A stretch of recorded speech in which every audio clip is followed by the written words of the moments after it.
অর্থায়নে এই সংগঠনটা করে আপনাদের জন্য যাই করি আমরা সম্পূর্ণ প্রবাসী অর্থায়নে।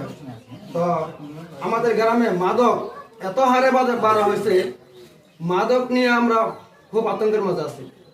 আপনারা কি চান না যে আপনাকে সন্তানগুলো সুস্থ থাকুক? যদি আপনারা চান তো আপনারা কি আমাদের সাথে থাকবেন না?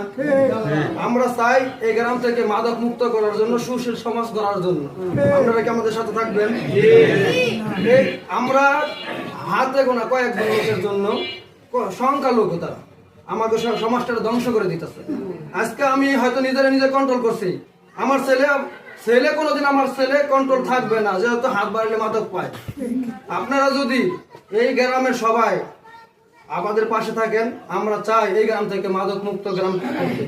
যদি আপনারা সবাই থাকেন, আপনাকে জন্য যদি প্রবাসীরা করতে পারে, প্রবাসীকে জন্য আপনাকে এইটুকু করতে পারবেন না? আপনারা প্রবাসীরা এত টাকা পাঠায়, আমরা আপনাকে মাঝে বন্টন করি, ঠিক আছে? তো অগপ সন্তান ওরা প্রকাশ করবো, অগপ সন্তান কোথায় যাইব কি যাবো ওরা কিন্তু জানবো না। ওরা জানবো না যে ওদের সন্তানটা কি করতেছে। যদি আজকে হাত বাড়লে মাদক না পায়, তো এই গ্রামের প্রত্যেকটা বলবান শিক্ষিত হইব, সমাজের মাঝে আদর্শবান সন্তান হইব। আঙ্গ গ্রামের মাঝে আজকে মেট্রিক পরীক্ষা দিব 5 জন ছাত্র নাই। এক শিক্ষার হার না বললেই চলে, শুধু কি জন্য মাদকে ধ্বংস করে দিচ্ছে। আপনারা যদি সবাই মিললে, আপনারা সবাই সহযোগিতা করেন, ইনশাল্লাহ আমরা সামনে কার্যকর করবো। ডাকবো আপনারা এই অফিসে আসবেন। আপনারা শুধু আমি একটা কথা, এই কথাটুকু বলার জন্য আমি আপনার এই বক্তব্য না আমি কথা বলছি। আপনারা চাই যে আপনারা আমাকে পাশে থাকেন, আরো ভালো কাজ কর্ম করার মাঝে প্রবাসীকে দিয়ে।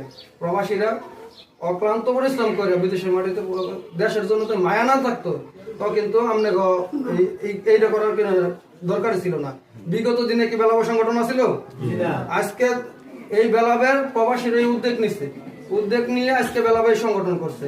আমরা হয়তো বা শ্রম করি, পরিশ্রম করি, কিন্তু অর্থায়নটা কিন্তু মূলত তারা, বিশেষ করে আমাদের যে প্রধান উপদেষ্টা জানে আলম বিপ্লব, ওনায় সর্বাধিক এটা নিয়ে কাজ করার চেষ্টা করতেছে। যদি আপনাকে হাত পায়, ইনশাল্লাহ আমরা সবাই থাকলে গ্রাম থেকে আমরা মাদক নির্মূল করতে চাই। পরবর্তী যে সময় ডাকবো ওই সময় আপনারা আসবেন। এইটুকু আমার বক্তব্য। আসসালামু আলাইকুম।